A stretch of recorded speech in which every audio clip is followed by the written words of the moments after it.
சொந்த நிலத்தில் அகதியாகும் தமிழர்கள் என்ற தலைப்பில் சொந்த நிலத்திலே கூட்டம் நடத்த வேண்டிய ஒரு அவல நிலைக்கு நாம் தள்ளப்பட்டிருக்கிறோம். ஒரு வாரம் ஒரு மாதம் அல்ல, கிட்டத்தட்ட 1100 நாட்களாக எங்களுடைய விளைநிலத்தை நாங்கள் வானூர்தி நிலையம் அமைக்க தரமாட்டோம்,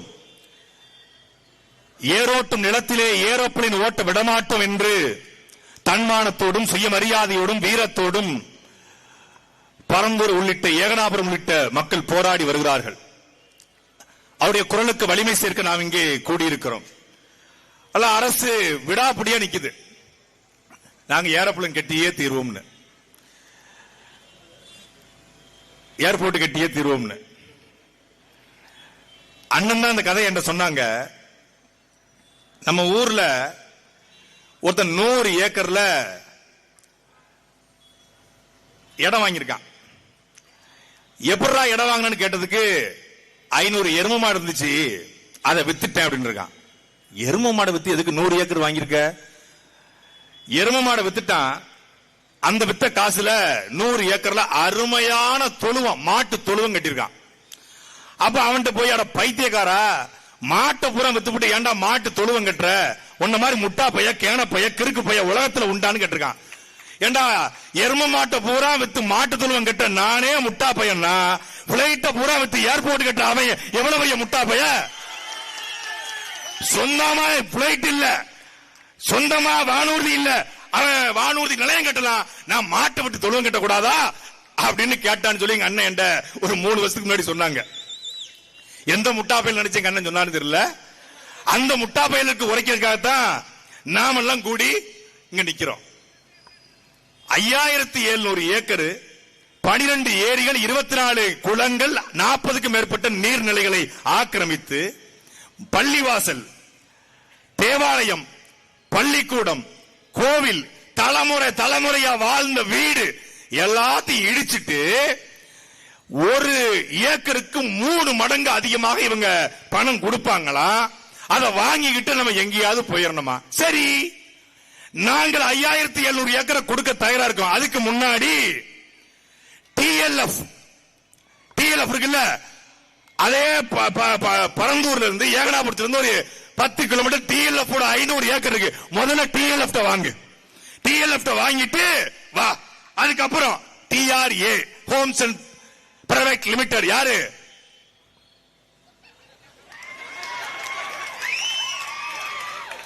சென்னையில தூய்மை பணியாளர்கள் பிரச்சனை வந்து நிற்பார்ல, சேகர் பாபு பினாமி, டிஆர்ஏ, அதை வாங்கு 500 ஏக்கர். அப்படியே கீழே வா. போக்குவரத்து துறையில ஊழியராக இருந்த தேசபந்துன்னு ஒருத்தர், மன்னார்குடியை சேர்ந்த தேசபந்து, அந்த தேசபந்து பந்து மாதிரி 250 ஏக்கர் வச்சிருக்காரு. தேசபந்துடைய மகன் ஹரிஷ்குமார் பேர்ல எந்த ஊர்ல டேட்டாவோட வந்திருக்கோம்ல, எந்த ஊர்ல? தேசபந்துடைய மகன் ஹரிசங்கர் பேர்ல புல்லலூர் கிராமம், பரந்தூர் பக்கத்துல, ஏகனாபுரம் பக்கத்துல புல்லலூர் கிராமத்துல 250 ஏக்கர். எப்ப வாங்கினது? 2019. இங்க இருந்துதான் இந்த ஊழல் ஆரம்பிக்குது. இந்த புல்லலூர் கிராமத்துல தேசபந்துக்கு 250 ஏக்கர் வாங்க காசு கிடையாது. காசு கொடுத்தது சசிகலா. சசிகலா ஏன் காசு கொடுக்கணும்? சசிகலா தான் இந்த ப்ராஜெக்ட் ஸ்டார்ட் பண்றாங்க. சசிகலாவுடைய பினாமி தேசபந்திற்கு இடம் வாங்கப்பட்டிருக்கிறது. அந்த இடத்தை ஆக்கிரமிக்க மறுத்து அதுல ஏர்போர்ட் கிட்ட டிஆர்பி ராஜாவுக்கு என்ன கடமை வந்தது? என்ன வந்துச்சு உங்களுக்கு? சசிகலா பினாமி தேசபந்துவுக்கும் டிஆர்பி ராஜாவுக்கும் என்னடா சம்பந்தம்? என்ன சம்பந்தம்? அப்போ தேசபந்து இடத்தை எடு, டிஆர்ஏ இடத்தை எடு, டிஎல்எஃப் இடத்தை எடு, அப்புறம் வா ஊருக்குள்ள. சுத்தி கிட்டத்தட்ட 10,000 ஏக்கரை வாங்கிட்டாங்க. வாங்கி வச்சுட்டு எதுக்காக 10,000 ஏக்கர் வாங்கியிருக்கான்? அபார்ட்மெண்ட்ஸ், ஹோட்டல்ஸ், ரெசார்ட்ஸ், இந்த லூலு மால் மாதிரி மால் கட்டுறதுக்கு வாங்கிட்டான். வாங்கிட்டு நடுவுல இருக்கக்கூடிய விவசாய நிலம். நாங்கள் தற்சார்பு, எங்க அண்ணன் சீமானவர்கள் தற்சார்பு கொள்கை பேசுறாங்க. ஆனால் தமிழ்நாட்டில் ஒரு கிராமம் தற்சார்பு பொருளாதார கொள்கையில் வாழ்ந்து கொண்டிருக்கிறது. தங்களிடத்தில் இருக்கிற வயல், தங்களுக்கு மாடு, தென்னந்தோப்பு, இதை வைத்துக் கொண்டு தன்மானமிக்க வாழ்க்கை வாழ்கிற ஒரு கிராமம் ஏகனாபுரம் கிராமம். அந்த கிராமத்து மக்களை எப்பறம் நீ அழிப்ப? அவன் யாட்டையும் கையேந்திர, காவிரி தண்ணி கொடு, பாலாறு தண்ணி கொடு, எங்களுக்கு செம்பனமாக்கத்திலிருந்து திறந்து விடு, எங்களுக்கு புழல் இருந்து திறந்து விடு, எங்களுக்கு தாவரவர் நீ எங்கிருந்து வலிச்சு கொண்டு வா, எங்களுக்கு கூட்டு குடிநீர் கொண்டு வா. கேட்கல. இயற்கையாக பொழியக்கூடிய மழையை நம்பி, வானை நம்பி வாழக்கூடிய ஒரு கிராமம் ஏகனாபுரம் கிராமம், நெல்வாய் கிராமம், 13 கிராமங்கள். டெல்டா மாவட்டம், காவிரி பாயுது, ஒரு போகம் தான் விவசாயம் பண்ண முடியுது. காவிரி பாய்ந்துமே, ஆனால் தமிழ்நாட்டில் 2 போகம் விவசாயம் செய்யக்கூடிய, அதுவும் நெல்லை மட்டுமே உற்பத்தி செய்யக்கூடிய கிராமம் ஏகனாபுரம் கிராமம். அதை அழிக்க நிக்கிறானே. அப்ப என்ன நோக்கம் உங்களுக்கு?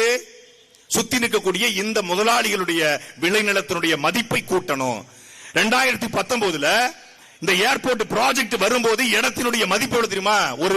ஒரு ஸ்கொயர் ஃபீட், அங்க ஸ்கொயர் ஃபீட் கிடையாது, சென்ட் தான். ஆனா ஒரு அடி நிலத்தினுடைய மதிப்பு 80 இருந்து 150 ரூபாய். அண்ணா சுப்பிரமணியன் இல்லையா? 80 இருந்து 150 ரூபாய். இன்னைக்கு எவ்வளவு தெரியுமா மதிப்பு? 3000 இருந்து 4000 ரூபாய். ஏர்போர்ட் வரப்போதுன்னு சொல்லி ரியல் எஸ்டேட் அதிபர்கள் அத்தனை பேரும் கோட்டை கட்டி கொடி கட்டி வாழ்வதற்காக எங்களுடைய ஆத்தாளும் அப்பனையும் மாமனும் மச்சானும் அண்ணனும் தம்பியும் சாவணுமா? இதுல தமிழ்நாட்டில் சில பேர் நாங்க இந்த சமூகத்துக்கு கட்சி நடத்துறோம், நாங்க இந்த சமூகத்துக்கு கட்சி நடத்துறோம். தமிழ்நாட்டுடைய 2 பெருங்குடிகள், ஒன்று படையாச்சி, இன்னொன்னு பறையர். இந்த 2 பெருங்குடிகளும் தான் இந்த 13 கிராமங்கள்ல நிறைந்திருக்கிறது. இந்த 2 சமூக மக்களுக்காக கட்சி நடத்தணும்னு சொல்ற ஒருத்தன் கூட உண்மையா நிக்கல. ஆனால் தமிழ் சமூகத்துக்காக நிக்கிறோம் என்று சொல்கிற அண்ணன் சீமான் தொட்டு பாரா ஏகனாபுரத்தை நிக்கிறாரு. அவன் ஏர்போர்ட் இல்லங்க, ஒரு பேனா சிலையே வைக்க வக்கில்லாதவன் ஏர்போர்ட்டை கட்டிடுவானா? 8 நிமிட பேச்சு உலகத்துல பெஸ்ட் ஸ்பீச் சொல்லி மார்ட்டின் லூதர் கிங் சொல்லுவாங்க. அதுக்கப்புறம் உலகத்துல ஆக சிறந்த பேச்சு அந்த 3 நிமிட பேச்சு, எங்க அண்ணனோட 3 நிமிட பேச்சு. ஆமா, ஆபிரகாம் லிங்கனுடைய பேச்சு. அதுக்கப்புறம் உலகத்துல ஆக சிறந்த ஷார்டஸ்ட் ஸ்பீச் சொல்லுவாங்க, ஸ்வீட்டஸ்ட் ஸ்பீச். அது பேனாசலம் அமைப்புக்கு எதிராக கருத்து கணிப்பு கூட்டத்தில் அண்ணன் சீமான் பேசிய 3 நிமிட பேச்சு. 3 நிமிடம் டவுசர் நனைஞ்சிருச்சு. அன்னைக்கு காயப்பட்ட டவுசர்லாம் அப்புறம் போடவே இல்லை. ஜெர்மன் போயிருக்கு பேண்ட் போட்டுக்கிட்டு. ஏற்கனவே டெவலப் பண்ணிட்டாராமா. ஆகடா, ஏற்கனவே அபீரகத்துக்கு போயிருந்த, ஆக சிங்கப்பூருக்கு போயிட்டு நான் 7000 கோடிகளை 7 நிறுவனங்களை கொண்டு வந்த, அமெரிக்க தேசத்திற்கு சென்றிருந்த கடந்த ஆண்டு 3000 கோடிக்கு 3 நிறுவனங்களை கொண்டு வந்திருந்த. இப்ப ஜெர்மனிக்கு போயிட்டு என்ன ஜெர்மனை சுத்தி பார்க்கணும் தானே சொல்லிட்டு போங்கப்பா. நாங்க என்ன கேட்க போறோம்? ஜெர்மனுக்கு போய் போஸ்ட் கொடுங்க, சந்தோஷமா இருங்க. உலகத்திலேயே பேட்டரியில ஓடக்கூடிய சைக்கிளை மிதிச்சு ஓட்டின ஒரே ஆளு நம்ம அப்பா தான். எடுத்த நாள் முதல் இந்த நாள் வரை வண்டியை விடவில்லை, வாடகை தரவில்லை. ராமசாமி என்ன ராமசாமி எப்படி இருக்க, ஆளைய காணோம் அப்படின்னு சொல்லல. அப்பா அப்பா கிட்ட மாட்டிக்கிட்டு அப்பா இல்ல, ரொம்ப தப்பா. இப்ப லண்டன்ல போய் பெரியார் சிலை, பெரியாருடைய ஸ்டாச்சு, பெரியாருடைய போட்டோ திறக்கிறாங்களா. உள்ளூர்ல ஓணம் பிடிக்க முடியாதவன் உலக நாட்டில் போயிட்டு டைனோசர் பிடிச்சானா. அந்த கதையா இருக்கு உங்க கதை. அந்த காலுடைய வாடகை 30,000 ரூபாய். 30,000 ரூபாய் கொடுத்தா ஜிபி முத்து தர சிலையை கூட அங்க திறக்கலாம். இந்த கூமாப்பட்டி ஏங்க கூமாப்பட்டிக்கு வாங்க அப்படின்ற அந்த தம்பி தங்கப்பாண்டிக்கு போட்டோ கூட திறக்கலாம். 30,000 ரூபாய் வாடகை. ஒரு மாணவர், ஒரு ஸ்டூடெண்ட்டுக்கு 8,000 ரூபாய். 100 பேருக்கு கொண்டு போனோம்னா 8 லட்சம் ரூபாய். மொத்தமா 8,30,000 ரூபாய் கட்டணும்னா உள்ளூர்ல நம்ம கல்யாண மண்டபத்தை வாடகை பிடிக்கிற மாதிரி ஆக்ஸ்போர்ட்ல அந்த அறைய வாடகை கொடுக்கலாம். அங்க போய் லண்டன் சென்ற பெரியார், உலகம் முழுமைக்கும் சென்ற பெரியார், என்ன இவ்வளவு கேவலமா ஒரு விளம்பரம் தேவையா? உள்ளூர்ல மக்கள் போராடி கொண்டிருக்கிறான், அவனை சந்திக்க வக்கில்ல. மேல்மா விவசாயிகள் போராடுறாங்க, அவங்களை சந்திக்க வக்கில்ல.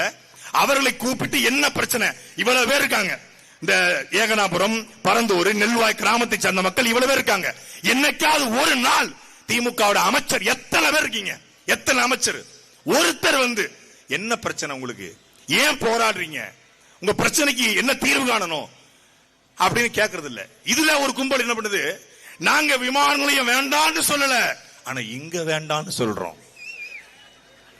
நாங்க வளர்ச்சிக்கு எதிரானவர்கள் கிடையாது, நாங்க டெவலப்மெண்ட்டுக்கு எதிரான கிடையாது. ஆனா இங்க வேண்டாம். சரி, இங்க வேண்டாம். 5700 ஏக்கர்ல ஏரியும் அழிக்காம, குளத்தையும் அழிக்காம, கம்மாயும் அழிக்காம, வீட்டையும் இடிக்காம, கோயிலையும் இடிக்காம, பள்ளிக்கூடத்தையும் இடிக்காம 5700 ஏக்கர்ல பனையூர்ல இடம் இருக்கா? தெரியாம கேக்குறேன். எங்க இருக்கு? உசுரே போனாலும் விவசாயத்தை விட்டுறாதீங்க அப்படின்னு படத்துல பேசுறது. இங்க இந்த கிராமத்துல வேண்டான்னு சொல்றோம். வேற எந்த கிராமத்துல அப்ப வச்சுக்கலாமா? அப்ப இந்த கிராமத்துக்கு எதுக்கு வந்தீங்க? ஓட்டுக்கு வந்தேன். அந்த கிராமத்துல வச்சா வருவீங்களா? வரமாட்டேன். தெரியாது, ஸ்கிரிப்ட்ல இல்ல. ஸ்கிரிப்ட்ல என்ன இருக்கோ அதுதான் நாங்க பேசுவோம். ஒரு துண்டு சீட்டு கிட்ட மாட்டிக்கிட்டே தமிழ்நாடு தத்தளிக்குது. இப்போ ஒரு A4 சீட்டு வந்திருக்கு. துண்டு சீட்டுக்கிட்டே தடுமாறியாச்சு. அதுக்கே துண்டு சீட்டுக்கே நமக்கு அவ்வளவு சிரமம். மீனவர்கள் போராட்டம், மாணவர் போராட்டம், ஆசிரியர் பெருமக்கள் போராட்டம், இந்த பக்கம் பரந்தூர் போராட்டம், மேல்மா போராட்டம், மேல்பாதி போராட்டம், வேங்கவயல் போராட்டம், குலசேகரப்பட்டினம் போராட்டம், துண்டு சீட்டுக்கு. இப்ப A4 சீட்டு வந்து துண்டு சீட்டாவது கொள்கையே பேசுவோம். ஏதாவது பிரச்சனை தான் துண்டு சீட்டை பார்க்கும். இந்த A4 சீட்டு கொள்கையே கிடையாது. அது A4 பார்க்கும். ஆக நாங்க என்ன பண்ண போறோம்னா, என்ன பண்ண போறிய? ஆக பெண்களுக்கு, குழந்தைகளுக்கு, மாற்றுத்திறனாளிகளுக்கு, ஆக அந்த வகை என்ன பெண்களுக்கு, குழந்தைகளுக்கு, மாற்றுத்திறனாளிக்கு நல்லது பண்ண போறோம். அப்ப அவங்களுக்கு மட்டும் தான் நல்லது பண்ணுவியா, மத்தவங்களுக்கு பண்ண மாட்டேன்னா பதில் இல்ல. இதையும் ஒரு கூட்டம் ஆதரிச்சுக்கிட்டு சுத்திக்கிட்டு தெரிஞ்சிட்டு இருக்கு. அப்போ ஒரு மாற்று. எந்த மாற்று? ஒரு நோக்கம்.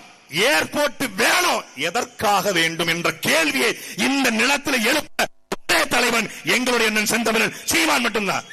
சென்னை வானூர்தி நிலையம் என்ன பிரச்சனை? 1100 ஏக்கர் இருக்கு. பக்கத்துல 900 ஏக்கர்ல ஆர்மியோடைய இடம் இருக்கு. 900 ஏக்கர். அந்த இடத்தை சேர்த்தா 2000 ஏக்கர் வருது. அந்த 900 ஏக்கர்ல ஆர்மி, இந்திய ராணுவம் பயிற்சி எடுக்கிற இடத்தை நீ கொண்டு போய் கிளாம்பாக்கம் பக்கத்துல வை. விழுப்புரத்துல பயிற்சி எடுத்தா பிரச்சனை ஆயிருமா? இல்ல திருச்சியில பயிற்சி எடுத்த பிரச்சனை ஆயிருமா? இல்ல மதுரையில பயிற்சி எடுத்தா அந்த பயிற்சி அங்க எடுக்கலாம். ஏர்போர்ட்டை விரிவாக்கம் பண்ணணும்னா ஏற்கனவே இருக்க சென்னை வானூர்தி டெவலப் பண்ணு, தூத்துக்குடியை டெவலப் பண்ணு, திருச்சியை டெவலப் பண்ணு, மதுரையை டெவலப் பண்ணு, கோயம்புத்தூரை டெவலப் பண்ணு, தஞ்சாவூரை டெவலப் பண்ணு, சேலத்தை டெவலப் பண்ணு, புதிய 20 வானூர்தி அமைச்சிரு. சென்னைக்கு வரக்கூடிய வானூர்தி நிலையத்தில் 80 விழுக்காடு பேரு மதுரை, திருநெல்வேலி, தூத்துக்குடி, தஞ்சாவூர் மக்கள் தான் வர்றான்றான். அதை டெவலப் பண்ண முடிஞ்சு போச்சே. ஜிம்முக்கு போய் உடற்பயிற்சி பண்றோம், லெக்குக்கு மட்டும் போட முடியுமா? பைசப்ஸ்க்கும் போடணும், ட்ரைசப்ஸ்க்கும் போடணும், ஷோல்டருக்கும் போடணும், பேக்குக்கும் போடணும், அதுக்கப்புறம் அப்டாமனுக்கும் போடணும், எல்லாத்துக்கும் போடணும். வெறுமனே பைசப்ஸ் மட்டும் இது மட்டும் வீங்கி இருக்கு, மத்ததான் ஜூம்பி இருக்கும். இங்க சென்னை மட்டும் வீங்கி இருக்கு, மத்தது பூரா ஜூம்பி இருக்கு. எல்லாம் உடற்பயிற்சி மொத்தமா செய்யற 7 நாள் இருக்குடா எருமை மாடு, எல்லா பக்கமும் செஞ்சு விடுன்னு நாங்க சொல்றோம். அதுதான் வளர்ச்சி. அந்த வளர்ச்சியை தான் நாங்கள் கேட்கிறோம். அதைத்தான் சீமான் சொல்லுகிறாரு. அது மாறும். நீங்க 1100 நாட்கள் போராடிட்டு சோர்வடையாதீங்க. என்ன சுப்பிரமணியன் சொன்னாங்க, நாங்க போராடி சோர்வடைஞ்சிட்டோம்னு சொன்னாங்க. சோர்வடையாதீங்க. நீங்கள் சோர்வடைஞ்சாலும் உங்களுடைய அண்ணனாக, எங்களுடைய அண்ணனாக இந்த காஞ்சிபுரத்தில் நின்று கொண்டு நாங்கள் சொல்லுகிறோம், அண்ணன் சீமான் அவரின் தம்பிகளும் உயிரோடு இருக்கிற வரை இந்த நிலத்தில் வானூர்தி நிலையம் வராது. இறுதியாக ஒரு சாலை விரிவாக்கத்தில் தன் வீட்டை இழந்த ஒரு பெண்மணி குறித்து கவிப்பேரசு ஐயா வைரமுத்து அவர்கள் ஒரு கவிதை எழுதியிருப்பார். அது ஏகனாபுரம் மக்களுக்கு சரியாக பொருந்தும். ஏழ துரசாமி, எங்கடா உங்கப்ப கல்லுக்கடை போயிருப்பான், கையோட கூட்டியாடா, வீட்டை இடிக்கிறாக, வெறப்பா நிக்கிறாக, ஓட்ட பிரிக்கிறாக, ஓடி போய் கூட்டியாடா, சாமிகளா சர்க்காரு சாமிகளா, சிலந்தி வளையெடுக்க சீட்டெழுதி வந்தீங்களா, சித்தரம்பு நசுக்கத்தான் ஜீப்பிலேறி வந்தீங்களா, வெள்ளாட்டம் காம்பு மேல விசம்படிய கணா கண்ட, ஓடையில ரத்தமெல்லாம் உருண்டோட கணா கண்ட, காத்து கருப்பாச்சே, கண்டகனா படிச்சிடுச்சே, எள்ளு செடி மேல இடி வந்து விழுந்துடுச்சே, முன்னெடுக்க போன மூத்தவன காங்கலையே, 7வது படிக்க போல இளையவனும் காங்கலையே, ஒத்தையில நானிருந்து உலக்கரிசி